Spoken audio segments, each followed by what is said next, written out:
কড়াইয়ে প্রথমে সরষের তেল দিলাম। সরষের তেলটা একটু বেশি করে দিচ্ছি, যেহেতু চিকেনটা একদম জল ছাড়া কষা হবে। তেল গরম হয়ে গেছে আমার। এবার আমি এর মধ্যে একদম বেসিক ফোড়ন দিচ্ছি, গোটা জিরে আর গোটা গরম মশলা, আর তার সাথে একটা শুকনো লঙ্কা আমি দু ভাগ করে দিলাম। এটা জাস্ট 10-20 সেকেন্ড মতো একটু নেড়ে নেব। এগুলো গরম হয়ে গেছে। এবার এর মধ্যে আমি কাটা পেঁয়াজ কুচিটা দিয়ে দেবো। এটার মধ্যে মিডিয়াম সাইজের 3টে পেঁয়াজ আমি কুচি করে রেখেছি, আর পেঁয়াজ কুচিটা দিয়ে দিচ্ছি।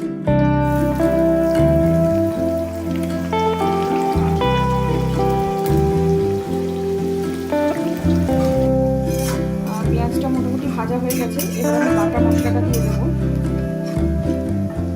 আমি এই বাটা মশলাটা দিচ্ছি। এটার মধ্যে শুকনো লঙ্কা, কাঁচা লঙ্কা পেস্ট, রসুন, আদা আর একটা ছোট সাইজের একটা পেঁয়াজ আমি পেস্ট করে দিচ্ছি।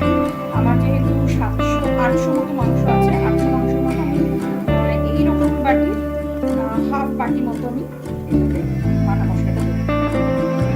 আমি দেখাই বাটা মশলাটা হয়তো 3 থেকে 4 চামচ মতো হবে।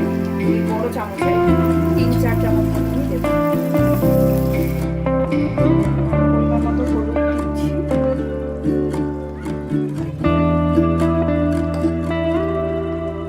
অল্প একটু পরিমাণ মতো শুকনো জাস্ট কালারের জন্য।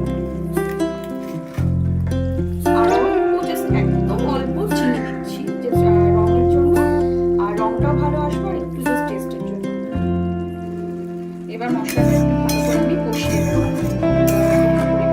ভালো করে কষাবো যাতে করে তেলটা ভালো করে ওপরে ছেড়ে আসে। তেলটা অনেকটা ওপরে উঠে এসছে, দেখতে পাচ্ছেন এই যে তেলটা সাইডে সাইডে তেলটা অনেকটাই উঠে এসেছে। এবার আমি চিকেনটা আমি ধুয়ে রেখেছি, সেই চিকেনটা আমি দিয়ে দেবো। চিকেনটা আমি এখানে ধুয়ে রেখেছিলাম। আমি আজকে যেহেতু চিকেনটা একদম জল ছাড়া কষা করবো, যার জন্য এটাতে কিন্তু কোনো রকম দই বা কোনো কিছু আমি ম্যারিনেট করে রাখবো।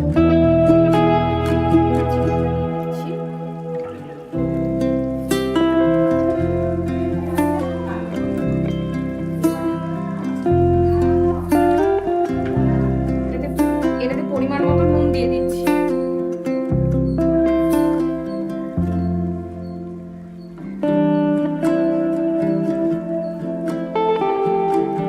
আর নুনটা যার যার টেস্ট অনুযায়ী দেবেন।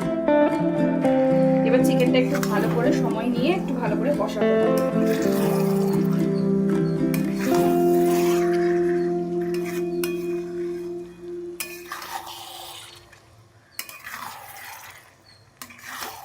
এই রান্নাটা পুরোটাই ঢাকা দিয়ে দিয়ে রান্না হবে।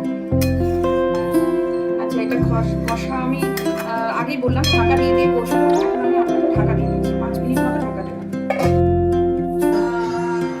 আচ্ছা, এটা হচ্ছে আমার কষানোর পরে চিকেনটা এরকম দাঁড়িয়েছে। আমি মাঝখানে দুবার মতো ঢাকা খুলে নাড়িয়ে দেখে নিয়েছি। এটা হচ্ছে আমার চিকেনটা, দেখুন কি সুন্দর কালার এসেছে। আমার চিকেনটা হয়ে গেছে। এবার আমি